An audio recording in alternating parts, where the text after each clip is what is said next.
Riley pressed her tear-stained face against the cashmere jackets hanging in Mr. Vance's custom-built walk-in closet, desperately trying to muffle her sobs with the expensive fabric that probably cost more than her entire year's salary, when the door suddenly swung open and flooded her with harsh light that made her want to disappear into the floor itself. Standing there in the doorway, filling the entire frame with his 6-foot presence that always made the air feel heavier and infinitely more dangerous, was Grayson Vance himself, the man who owned every shadow in this city, the man whose enemies had a habit of vanishing without a trace, his tattooed neck visible above his crisp white collar, his expression shifting from cold calculation to something she'd never witnessed cross his devastatingly intimidating face before: genuine, unfiltered concern.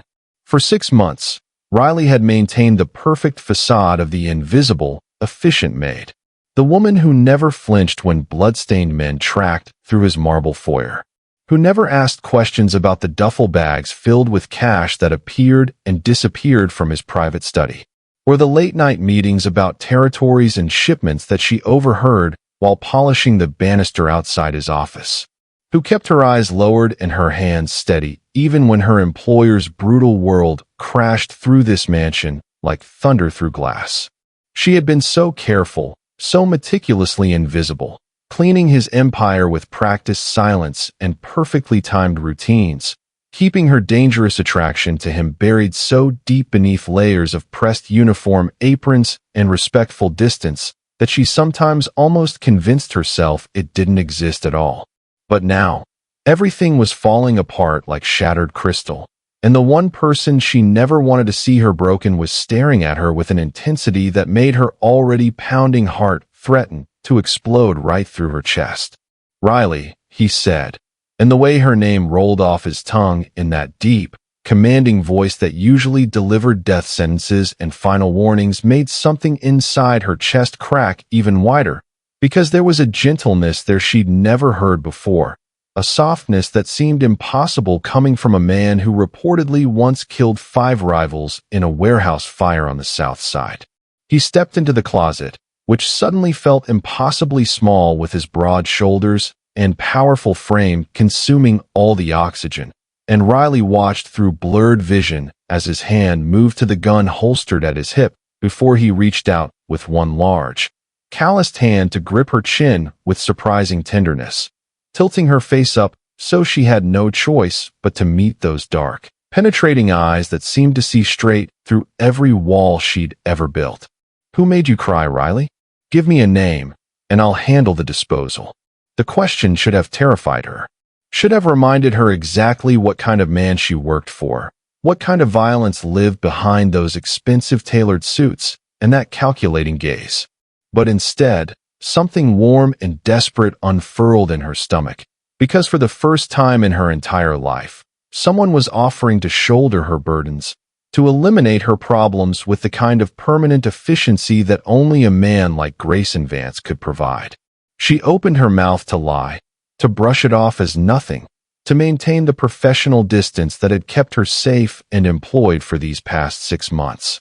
But the words died in her throat when she saw the way his jaw clenched, the way his free hand curled into a fist at his side, as if he was physically restraining himself from hunting down whoever had caused her tears. And she realized with startling clarity that lying to him right now would be impossible, because he would see through it the way he saw through everything else. "It's nothing you need to concern yourself with, Mr. Vance," she managed to whisper, even though her voice cracked halfway through and fresh tears spilled down her cheeks, hot and humiliating against her skin. "It's personal. It's my problem to handle, and I apologize for breaking down in your closet during work hours. It was completely unprofessional, and it won't happen again." His grip on her chin tightened just slightly, not enough to hurt, but enough to command her complete attention. "Everything about you concerns me now," he said, his voice dropping to that lethal quiet that made his enemies beg for mercy. "And the only thing unprofessional here is whoever made my Riley cry. So I'm going to ask you one more time, and this time, you're going to tell me the truth." The possessive "my" sent a shiver down Riley's spine that had nothing to do with fear and everything to do with the dangerous want she'd been suppressing since the day she first walked through his doors. "My little brother," she finally confessed, the words tumbling out in a broken rush. "Devin. He's only 19, Mr. Vance. And he's been taken by the Slavomir Syndicate. They say my father owed them money, a lot of money, before he died. Money I didn't even know about. And now they want me to pay his debt, or they're going to." She couldn't finish the sentence. Couldn't voice the threats they'd made about what they'd do to Devin if she didn't come up with $200,000 in 2 weeks. But she didn't need to finish, because the look that crossed Grayson Vance's face told her he understood perfectly. And what she saw there wasn't just anger, it was rage. Pure, crystallized, apocalyptic rage. "Pack your things," he said, his voice deadly calm in the way that meant someone was about to die. "You're moving out of the servants' quarters tonight. From this moment forward, you stay where I can see you, where I can protect you. Mr. Vance, I can't. You belong to me now, Riley." He cut her off, his thumb brushing away a tear from her cheek with devastating gentleness. "Which means your problems are mine. Your brother is mine to protect. And the Slavomir Syndicate." His smile was absolutely terrifying. They just made the last mistake of their miserable lives. Grayson released Riley's chin only to pull out his phone with the kind of controlled precision that somehow made the simple gesture feel lethal. He didn't step back, didn't give her breathing room, just kept her caged between his body and the expensive suits hanging behind her while his thumb moved across the screen with brutal efficiency. "Tyrone," he said when the call connected, his voice dropping into that tone Riley had heard him use exactly 3 times before. Each time, someone had ended up dead by morning. "Call Darius and get everyone to the estate. Full mobilization. We're going to war with the Slavomir Syndicate, and I want every soldier we have armed and ready within the hour." Riley's breath caught in her throat. War. He'd said war like other men said dinner plans, casual and inevitable and absolutely certain. "I don't care what they're doing," Grayson continued, his free hand moving to Riley's waist possessively, anchoring her against him like he was afraid she might disappear. "Pull them off every corner, every operation, every deal. The Syndicate took something that belongs to me, and I'm about to teach them why that was the stupidest decision they've ever made. Would you risk everything for someone you barely admitted you cared about?" Riley watched Grayson's face as he spoke, saw the cold calculation mixing with something fiercer, something that looked almost like devotion, and wondered if she'd somehow stumbled into a dream or a nightmare or something dangerously in between. He ended the call and immediately made another. "Get the penthouse ready," he barked to whoever answered. "I want security doubled, cameras on every entrance, and someone I trust posted outside the door 24/7. Nobody gets in or out without my explicit permission." "Mr. Vance," Riley started, her voice shaking, "you can't just." "I can and I am." He finally stepped back, but only to grip her hand, his fingers interlacing with hers in a way that felt shockingly intimate. "You're done living in those servants' quarters like you're not the most important person in this entire mansion. You're moving into my penthouse tonight, where I can keep you safe, where I can see you, where no one from the Slavomir Syndicate or anywhere else can touch you."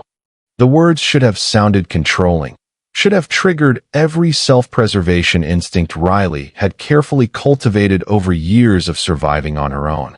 But instead, they felt like a promise, like protection, like someone finally giving a damn whether she lived or died. "I don't understand," she whispered, even though part of her was starting to understand perfectly, the heated look she'd caught him giving her when he thought she wasn't paying attention, the way he always made sure she ate lunch, how he'd fired a guard last month for making a crude comment about her appearance. "Why would you do all this for your maid?" Grayson's laugh was dark and humorless. "Because you stopped being just my maid the moment I realized I couldn't go a single day without seeing your face, Riley. You belong to me now. That's not a request or a negotiation. That's a fact. And men like the Slavomirs, who think they can profit off innocent people suffering, need to learn what happens when they touch what's mine." If you believe families shouldn't be destroyed by debts they didn't create, hit subscribe. Predators like the Slavomir Syndicate won't. 20 minutes later, Riley found herself being escorted through the mansion's private elevator, her single duffel bag of belongings clutched in trembling hands while Grayson's warm palm pressed against the small of her back. The penthouse doors opened to reveal a space she'd only ever cleaned from a distance, never daring to truly look at. All floor-to-ceiling windows and modern luxury that made her servants' quarters look like a closet. "This is too much," she breathed. But Grayson was already guiding her inside, his phone ringing again with what she assumed was another preparation for the war he'd declared so casually. "Get comfortable," he said, his eyes softening slightly as he looked at her. "You're home now, Riley. And I promise you, your brother will be home soon too." The neutral meeting ground was a warehouse on the east side that belonged to neither Grayson nor the Slavomir Syndicate, chosen specifically because blood spilled here wouldn't violate anyone's territory. Riley sat in the back of Grayson's armored SUV, her hands twisted together in her lap, while Tyrone drove and Darius rode shotgun, both men carrying enough weapons to start a small war. Grayson sat beside her, his hand possessively gripping her thigh, his jaw clenched so tight she could see the muscle jumping beneath his skin. "You don't have to come inside," he said for the third time since they'd left the estate, his voice rough with barely contained violence. "I can handle Slavomir without you there." But Riley shook her head, just like she had the previous 2 times. "He has my brother. I need to be there. I need to see that Devin is actually alive." Grayson's grip on her thigh tightened almost painfully before he forced himself to relax. "If he says one thing, one single thing, that disrespects you, I'm putting a bullet in his skull and dealing with the consequences later." The warehouse was already surrounded by cars when they arrived, the Syndicate's men on one side and Grayson's soldiers on the other, everyone armed and watching each other with the kind of tension that could explode into gunfire at any second. Riley's heart hammered against her ribs as Grayson helped her out of the SUV, keeping her tucked against his side as they walked through the massive doors into the dimly lit space. Slavomir stood in the center of the warehouse, flanked by 6 heavily armed guards, his silver hair slicked back and his expensive suit doing nothing to hide the cruelty in his cold blue eyes. He smiled when he saw them approaching, the kind of smile that made Riley's skin crawl, predatory and vicious and full of ugly intentions. "Grayson Vance," Slavomir said, his accent thick and grating. "I was wondering when you'd come crawling to negotiate. Though I must admit, I didn't expect you to bring the merchandise with you." Riley felt Grayson's entire body go rigid beside her, felt the rage rolling off him in waves so violent she thought he might actually kill Slavomir right there despite the consequences. "Watch your mouth," Grayson said, his voice dropping into that lethal quiet that made even his own men nervous. "Riley is not merchandise. She's under my protection, which means she's untouchable. We're here to discuss terms for her brother's release, nothing else." Slavomir's smile widened, showing too many teeth. "Ah yes, the brother. Young Devin. Sweet kid, really. Shame about his father's debts. $200,000 is quite a sum, wouldn't you agree?" "Name your price," Grayson bit out. "Territory, cash, product, whatever you want that isn't her." But Slavomir was already shaking his head, his gaze sliding over Riley in a way that made her want to shower for hours. "I've given this considerable thought, Vance. The debt is substantial, and the girl's father died before paying what he owed. So here are my terms. I want your shipping routes through the port district, all of them. And I want one evening alone with Miss Sutton here. Just one night to compensate for my troubles." The temperature in the warehouse seemed to drop 20 degrees. Riley felt Grayson's hand move toward his gun, saw Tyrone and Darius shift their weight forward, ready to start shooting the moment their boss gave the signal. Do you think some people deserve to have their demands met, or should they pay for their cruelty? No. The single word from Grayson's mouth was absolute, final, carved from stone and violence. "You can have the port routes. You can have cash. But Riley is completely off the table. Find another term." Slavomir laughed, the sound echoing through the warehouse like breaking glass. I don't think you understand your position here, Vance. I have the brother. I set the terms. Unless you want young Devon to come back to his sister in pieces, I suggest you reconsider your... He never finished the sentence.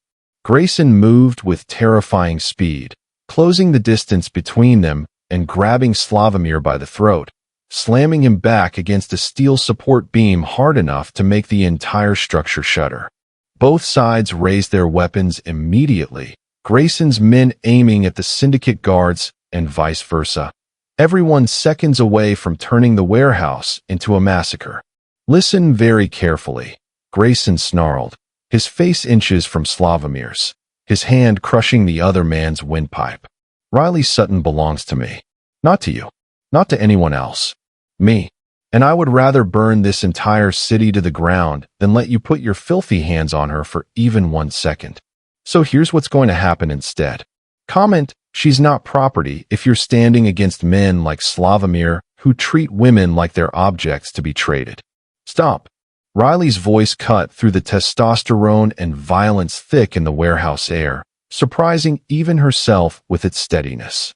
She stepped forward, pulling herself free from Tyrone's protective grip, her eyes locked on Slavomir's reddening face as Grayson continued to choke him against the beam. I'll do it. I'll go to dinner with him. Just let my brother go. The effect of her words was instantaneous and catastrophic. Grayson released Slavomir like he'd been burned, whipping around to face Riley with an expression of such raw betrayal and fury that she actually took a step backward. The syndicate leader collapsed to his knees, gasping and coughing, but no one was paying attention to him anymore, because Grayson Vance looked like he was about to lose his mind entirely. What did you just say? His voice was barely above a whisper, which somehow made it more terrifying than if he'd been shouting. He crossed the distance between them in 3 long strides, gripping Riley's shoulders hard enough to bruise. Tell me I didn't just hear you offer to spend an evening alone with that piece of garbage. Riley lifted her chin, even though her entire body was trembling. Devon is 19 years old, Grayson. He's innocent in all of this. If 1 night of my discomfort means he gets to live, then 1 night of your discomfort. Grayson's laugh was unhinged, dangerous, nothing like the controlled man she'd come to know.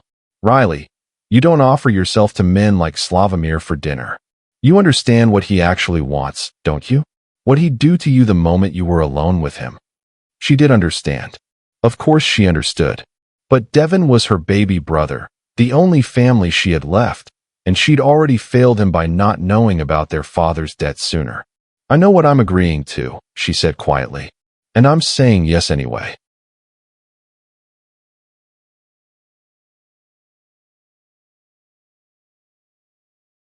For a moment, she thought Grayson might actually hit something, or someone. His hands dropped from her shoulders, and he spun away, running both hands through his hair while his chest heaved with barely controlled rage. Behind them, Slavomir had climbed to his feet, a sick smile spreading across his face as he watched the drama unfold. How touching, the syndicate leader rasped, rubbing his bruised throat. The little maid willing to sacrifice herself. Vance, it seems your pet has more courage than you do. Perhaps I should keep both her and the territory. Trial by combat.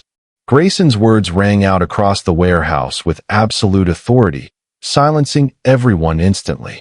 He turned back around, his expression shifting from unhinged rage to cold, calculated fury. I invoke the old code. Trial by combat for all claims. The brother, the debt, and Riley herself. A collective intake of breath rippled through both sides. Riley had heard whispers about the old code, the ancient rules that governed the underworld before lawyers and negotiations, but she'd never imagined she'd see it invoked in real life.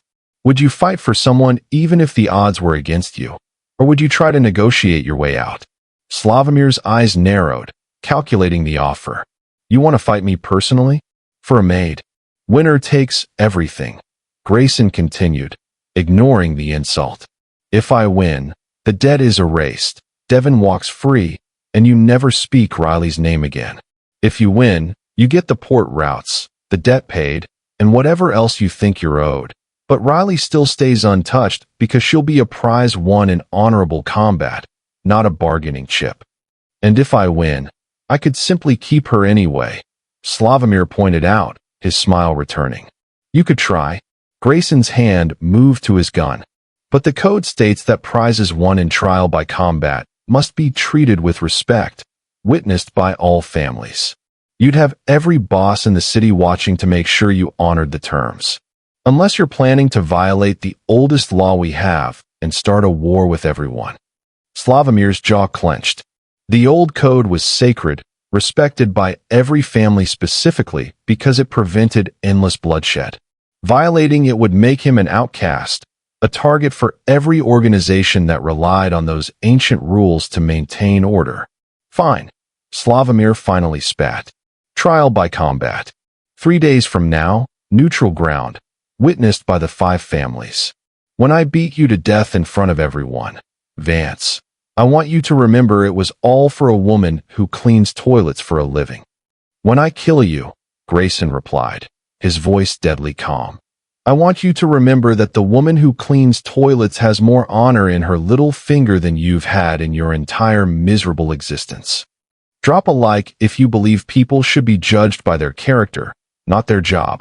Only people like Slavomir think a person's worth is tied to their paycheck. The private gym in Grayson's estate had been converted into a training ground, the polished floors now covered with mats, while Darius held heavy bags and Tyrone called out combinations. Riley watched from the doorway as Grayson's fists connected with brutal precision, his tattooed torso slick with sweat, each movement controlled violence wrapped in devastating power. He'd been training for 6 hours straight, barely stopping for water, pushing himself with the kind of intensity that scared her because it looked like a man preparing to die. You should rest, she said quietly when he finally paused, grabbing a towel to wipe his face. Tyrone and Darius took the hint, excusing themselves and leaving Riley alone with the man who'd declared war for her. Grayson's laugh was bitter as he sank onto the bench, his chest still heaving. Slavomir's younger than me. Faster. He's got 15 years of combat training from the Russian military before he came here and started building his empire. He looked up at her, and Riley saw something she'd never seen in his eyes before, genuine fear. I need every advantage I can get. She crossed the room and sat beside him, her small hand finding his larger one, their fingers interlacing in a way that felt natural now, necessary. Tell me why you really invoke trial by combat, she said softly. The truth, Grayson. Not the territorial posturing or the honor code. Why are you willing to die for me? For a long moment, he was silent, his thumb tracing circles on her palm. When he finally spoke, his voice was raw, stripped of all the menace and control he usually carried. I had a younger sister once. Adriana. She was 17, beautiful, full of life. He paused, his jaw working. A rival family took her to get to me. They wanted me to give up my territory, my power, everything I'd built. I refused because I thought I could negotiate, thought I was smart enough to outmaneuver them. Riley's heart clenched because she already knew how this story ended. They sent her back to me in pieces, Grayson continued, his voice breaking on the last word. And I learned that day that there are some things you can't negotiate. Some people who don't understand anything except overwhelming force. I swore I'd never let someone I cared about be used as leverage again. That I'd never hesitate. That I'd burn the entire world down before I let it happen twice. He turned to face her fully, his free hand coming up to cup her cheek with devastating gentleness. And then you walked into my life, Riley Sutton, with your quiet strength and your beautiful smile, cleaning my home and organizing my chaos, and I knew I was completely screwed. Because I'd fallen for you so hard and so fast that the thought of Slavomir even breathing the same air as you makes me want to commit murder. The confession hung between them, raw and honest and more terrifying than any threat Slavomir could make. I love you, Riley whispered, the words tumbling out before she could stop them, before she could second-guess or protect herself. I know it's insane and probably trauma-bonded and definitely inappropriate given that you're my employer and a literal crime lord, but I've fallen irrevocably in love with you, Grayson. And the thought of you dying in 3 days for me is killing me from the inside out. Grayson's expression shifted into something fierce and possessive and achingly tender all at once. He pulled her into his lap in one smooth motion, his arms wrapping around her like he could shield her from the entire world through sheer force of will. I'm not going to die, he said against her hair, his voice absolute certainty wrapped in steel. I'm going to win. And when I do, I'm not just keeping you safe, Riley. I'm marrying you. Her breath caught. What? You heard me. He pulled back just enough to look into her eyes, his thumb brushing away the tear sliding down her cheek. The moment Slavomir hits the ground, the moment this is over and your brother is safe, I'm putting a ring on your finger that makes it clear to every person in this city that you're mine. Mrs. Riley Vance. My wife. My partner. The queen of everything I've built. That's insane, she breathed, even as her heart soared at the image. Probably, he agreed, a small smile finally cracking through the intensity. But I've never wanted anything more in my entire life. So you need to promise me something, Riley. Promise me that no matter what happens in that warehouse, you'll remember that you're loved, that you're worth fighting for, that you're worth dying for. She kissed him then, pouring every ounce of fear and hope and desperate love into it. And when they finally broke apart, both breathing hard, she whispered against his lips, "Promise me you'll win. Promise me you'll come back to me." "I promise," Grayson said, and Riley chose to believe him because the alternative was unthinkable. The morning of the fight arrived too quickly, dawn breaking over the estate with the kind of cruel beauty that made Riley want to scream at the universe for its indifference. She found Grayson in his office, writing something by hand on expensive stationery, his movements deliberate and careful in a way that made her stomach drop because she recognized what she was seeing. A man writing his last will and testament. "Don't," she said from the doorway, her voice cracking. "Don't you dare prepare to die on me, Grayson Vance." He looked up, and the expression on his face was resigned acceptance mixed with fierce determination. "I'm preparing for every possibility, Riley. That's what smart men do." He set down the pen and crossed to her, pulling her into his arms with the kind of desperate intensity that made her eyes burn with unshed tears. "I need you to promise me something. If things go wrong today, if Slavomir somehow wins, I need you to run. Tyrone has cash, passports, everything you need to disappear. Take Devon and go somewhere I've never told anyone about." "Absolutely not." Riley pushed back from him, her hands fisting in his shirt. "I'm not running. I'm not leaving you. We already discussed this. Riley, please." His voice broke on her name, his forehead dropping to rest against hers. "I can face anything in that warehouse if I know you'll survive it. Don't make me go in there worrying about what Slavomir will do to you if I fail." She was about to argue further when Tyrone appeared in the doorway, his expression grim. "Boss, we need to leave in 20. The families are already gathering." He hesitated, then looked at Riley with something almost like respect. "Miss Sutton, can I speak with you privately for a moment?" Grayson's eyes narrowed suspiciously, but he released Riley after pressing one more fierce kiss to her forehead. 5 minutes, he warned Tyrone. "Then we're gone." Tyrone led Riley down the hallway and into an empty room, closing the door behind them. From his jacket, he pulled out a small pistol, compact and discreet, no bigger than her palm. "Darius and I have been doing this for 12 years, he said quietly, pressing the weapon into her hands. "We've never seen the boss like this about anyone. So I'm giving you this, and I'm trusting you'll only use it if you absolutely have to." Riley stared at the cold metal in her hands, her heart hammering. "Tyrone, I've never shot anyone before. Safety's here, just point and squeeze if things go sideways. Keep it hidden in your jacket." His jaw clenched.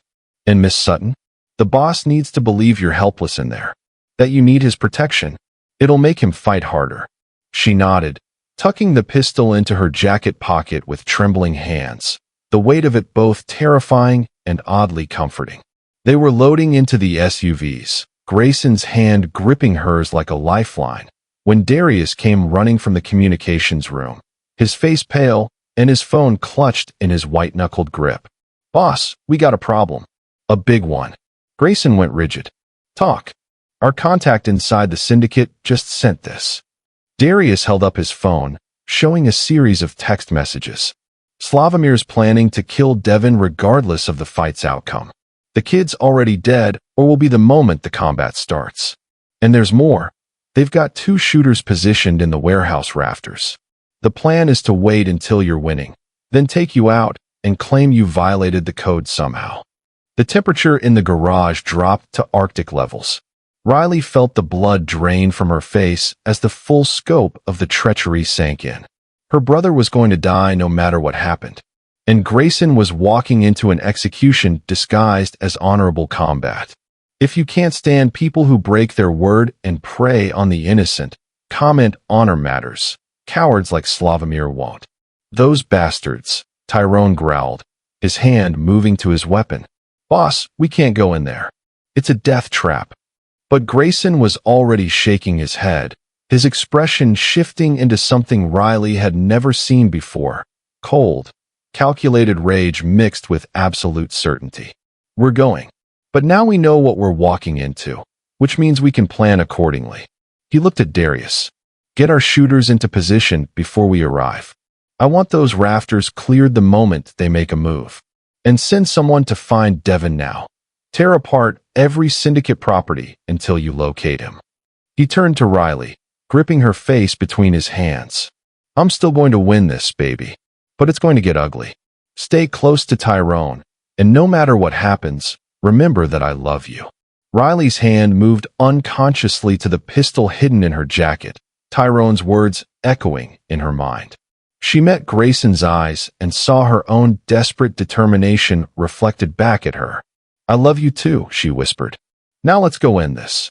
The warehouse was packed with representatives from every major family in the city, a sea of expensive suits and concealed weapons forming a circle around the makeshift arena that had been cleared in the center.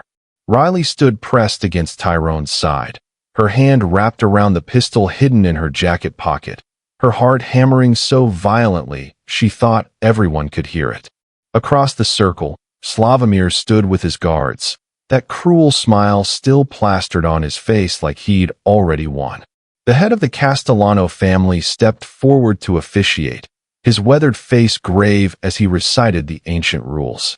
Trial by combat, invoked under the old code. No weapons, no interference. Fight until submission or death. The victor's claim is absolute and binding. Any violation of these terms will result in immediate execution and family dishonor. Grayson stripped off his shirt, revealing the intricate tattoos covering his torso and the scars from a lifetime of violence. He looked at Riley one last time, his eyes conveying everything words couldn't, before stepping into the circle. Slavomir followed, younger and faster like Grayson had warned, his muscles coiled and ready. The moment Castellano's hand dropped, Slavomir attacked with vicious speed, his fist connecting with Grayson's jaw hard enough to snap his head back.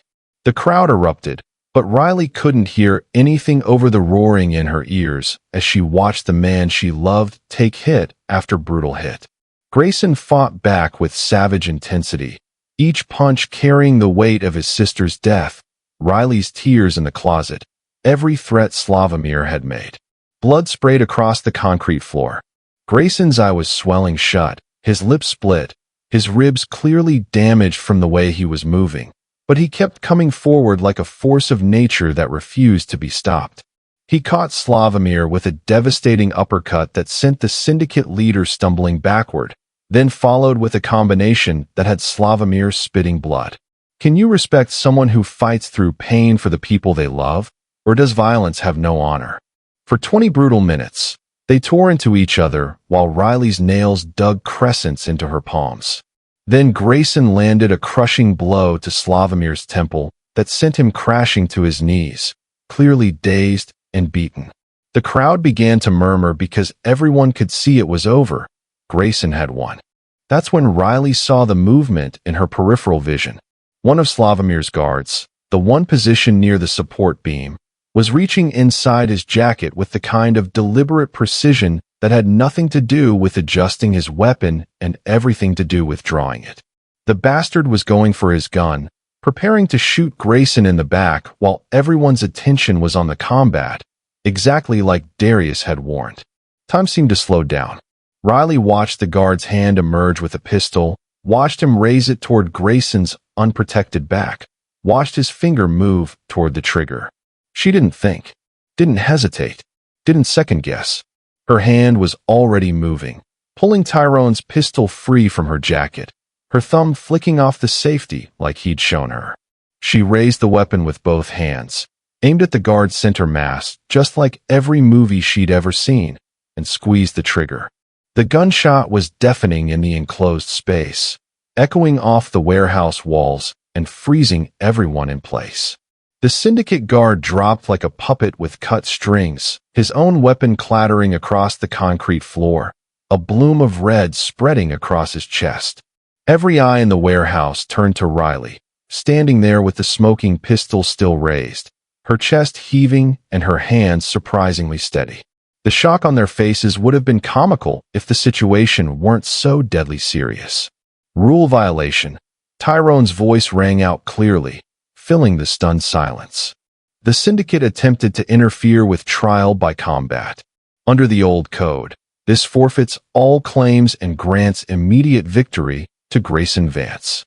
Grayson, blood-covered and barely standing, turned to look at Riley with an expression of such fierce pride and possessive love that it made her knees weak. Then he turned back to Slavomir, who was still on his knees and now watching his entire plan crumble around him. "You should have taken the port routes when I offered them," Grayson said quietly, then delivered one final, devastating punch that sent Slavomir sprawling unconscious on the blood-stained concrete. Castellano stepped forward, his voice carrying absolute authority. "Grayson Vance is declared victor by combat and by the syndicate's violation of sacred law. All claims are forfeit. The debt is erased. The brother will be released immediately, and Slavomir's family will pay reparations for the dishonor brought to these proceedings. If you stand with people who fight fair and protect the innocent, hit subscribe. Cheaters like Slavomir and his crew won't." Riley's hands were still shaking when Grayson crossed the warehouse floor toward her, leaving Slavomir's unconscious body behind like discarded trash. He was covered in blood, his own and Slavomir's, his face already swelling from the brutal beating he'd taken, but his eyes were locked on her with an intensity that made her forget how to breathe. The families parted silently as he approached, every boss and soldier watching the blood-soaked Mafia king claim his prize. When he reached her, Grayson didn't say a word. He simply pulled the pistol gently from her trembling hands, passed it to Tyrone without looking, and then dragged Riley into his arms with the kind of possessive desperation that spoke louder than any declaration. She felt his heart hammering against her chest, felt the tremor running through his powerful frame, felt the wet warmth of his blood seeping into her clothes. "You shot him," Grayson said against her hair, his voice rough and filled with something that sounded like reverence. "My beautiful, fierce Riley. You saved my life. I couldn't let them kill you," she whispered, her arms wrapping around his waist even though she was terrified of hurting his damaged ribs. "I couldn't lose you, Grayson." He pulled back just enough to cup her face, his thumbs brushing away tears she hadn't realized were falling. "I have never," he said slowly, his eyes burning into hers, "been more proud of anyone in my entire life. Do you understand me? You didn't freeze. You didn't hesitate. You protected what was yours." Before she could respond, Darius came running through the warehouse entrance, his phone pressed to his ear and his expression transformed with relief. "Boss, we found him. Devin's alive. He was being held at the old shipping yard on Harbor Street. Team's bringing him to County General Hospital now. He's roughed up, but breathing." The sound that escaped Riley's throat was half sob, half laugh, pure overwhelming relief making her legs give out. Grayson caught her, holding her upright through sheer will, his own expression showing the first crack in his controlled facade. Take us there, he ordered, his voice brooking no argument even though he could barely stand himself. Now, the hospital emergency room erupted into controlled chaos when Grayson Vance walked through the doors covered in blood, with Riley tucked protectively against his side. Nurses tried to force him into a wheelchair, but he refused everything until he saw Devon.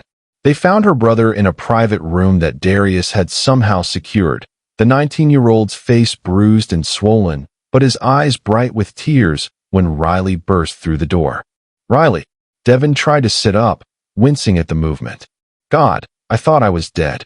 They kept saying, his voice broke. They kept saying they were going to kill me no matter what happened. Riley crossed to him in 3 steps, pulling her baby brother into the gentlest hug she could manage while tears streamed down her face. You're safe now. You're safe. I've got you. Over her shoulder, Devon's gaze landed on Grayson, who stood in the doorway looking like he'd gone 10 rounds with death itself and somehow won. The young man's eyes widened, taking in the blood, the swelling, the possessive way Grayson was watching Riley even while he was clearly in agony. You're him, Devon said quietly. Grayson Vance, the man Riley works for. He paused, his jaw working. The man who just fought for her life. Grayson stepped into the room, moving carefully. The man who loves your sister, he corrected, his voice leaving no room for doubt. And the man who's going to make sure nothing like this ever happens to either of you again. Devon stared at him for a long moment, then looked at Riley, seeing something in her face that made his expression soften with understanding. He really fought an entire combat trial for you? For me? He invoked the old code, Riley said softly, her hand finding Grayson's and interlacing their fingers. He risked everything. And I'd do it again, Grayson added, his thumb stroking across Riley's knuckles. Every single time. Your sister belongs to me, Devon, which means you're family now. Under my protection. Always. The young man's eyes filled with fresh tears. He looked at Riley, really looked at her, seeing the way she leaned into Grayson's touch, the way her entire body relaxed in his presence despite the violence he represented. Does he treat you right? Devon asked, his voice cracking. Does he make you happy? Riley smiled, the first genuine smile since this nightmare began. He makes me feel safe. Protected. Loved in a way I never thought I deserved. Devon nodded slowly, then extended his hand toward Grayson. Then you have my blessing, Mr. Vance. Take care of my sister, or brother-in-law or not. I'll find a way to make you regret it. Grayson's laugh was pained but genuine as he shook Devon's hand. Deal. Though something tells me Riley's perfectly capable of making me regret things all on her own. Damn right I am, Riley murmured, then pulled both men, her past and her future, into her orbit, finally allowing herself to believe that maybe, just maybe, they'd all survive this intact. Riley Vance stood at the floor-to-ceiling windows of the penthouse she now called home, her left hand resting on the small swell of her belly while the massive diamond on her ring finger caught the afternoon light and scattered it into 1,000 tiny rainbows. Below her, the city sprawled out in all directions, the same city where she'd once scrubbed floors and kept her eyes down and convinced herself that survival was the same thing as living. You're thinking too loud again. Grayson's voice came from behind her, warm with amusement, and then his arms were wrapping around her waist, his hands covering hers on their unborn child, his chin resting on her shoulder. The faint scars on his face from the combat trial had faded but not disappeared, permanent reminders of the day he'd fought for her life. Just remembering, Riley said softly, leaning back into his solid warmth. 6 months ago, I was crying in your closet, terrified and alone, convinced my entire world was ending. And now, Grayson pressed a kiss to her temple, his voice holding that possessive edge that still sent shivers down her spine. Now I'm Mrs. Riley Vance, carrying your baby, and my brother just called to tell me he got accepted into the business program at Columbia. She turned in his arms to face him, her hands coming up to rest on his chest.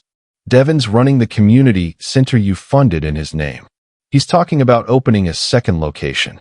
Pride flickered across Grayson's face. The kid's got vision. Give him 5 years, and he'll be running half the legitimate businesses in this city. Legitimate being the key word, Riley teased, then sobered slightly. Do you ever regret it? Marrying your maid? Tying yourself to someone from my world instead of someone from your family's? Grayson's expression turned fierce, his hands gripping her hips with familiar possessiveness. You are my world, Riley. Every family boss in this city saw you shoot a man to protect me. They saw you stand in that warehouse without flinching while I fought for your life. You think any of them see you as just a maid anymore? He shook his head. You're the queen of this empire, baby. My partner. My equal. The woman who saved my life and gave me a reason to build something worth protecting. Riley felt the familiar burn of tears, but they were happy ones now, so different from those desperate sobs in the closet that had started everything. I love you, she whispered. My dangerous, violent, overprotective Mafia king. And I love you, he replied, his hand moving to cradle her face with devastating gentleness. My fierce, beautiful queen who shoots first and asks questions later. She laughed, the sound bright and free in a way it never could have been 6 months ago. Through the windows behind them, the sun was setting over the city Grayson controlled, painting everything in shades of gold and crimson. Somewhere in that sprawling urban landscape, Devon was building his future. Slavomir was rotting in a prison cell, his empire dismantled and distributed among the families. And Riley was standing in the arms of the man who declared war for her tears. Her hand drifted back to her stomach, to the life growing inside her. A life that would be born into protection and power, and the kind of fierce love she'd never dared to dream about when she was just trying to survive day by day. What are you thinking now? Grayson asked, his own hand covering hers again. Riley smiled, tilting her face up to meet his dark, penetrating gaze. I'm thinking that sometimes the most dangerous choice is the one that saves you. That my desperate tears in that closet were actually the first step into the most fulfilling, protected, cherished life I could have ever imagined. A life where I was finally claimed by someone who saw me, really saw me, and decided I was worth burning the world down for. Always, Grayson promised, his forehead resting against hers. You were worth it then, you're worth it now, and you'll be worth it every day for the rest of our lives. And as the sun set on their city, Riley Vance, formerly Riley Sutton, the invisible maid, finally understood what it meant to be seen, protected, loved, and claimed by the most dangerous man in the world. It was terrifying and exhilarating and absolutely perfect. If you believe everyone deserves to be seen, valued, and fought for regardless of where they started, drop a comment saying everyone deserves protection. People who judge others by their circumstances instead of their worth won't. What would you do if given a chance to transform your life completely? Would you take the dangerous leap or play it safe? Let me know in the comments. And if you loved Riley and Grayson's story and want more intense, protective romance with high stakes and unforgettable characters, make sure you're subscribed so you never miss the next story. Only people who don't believe in true love and protection would scroll past without subscribing.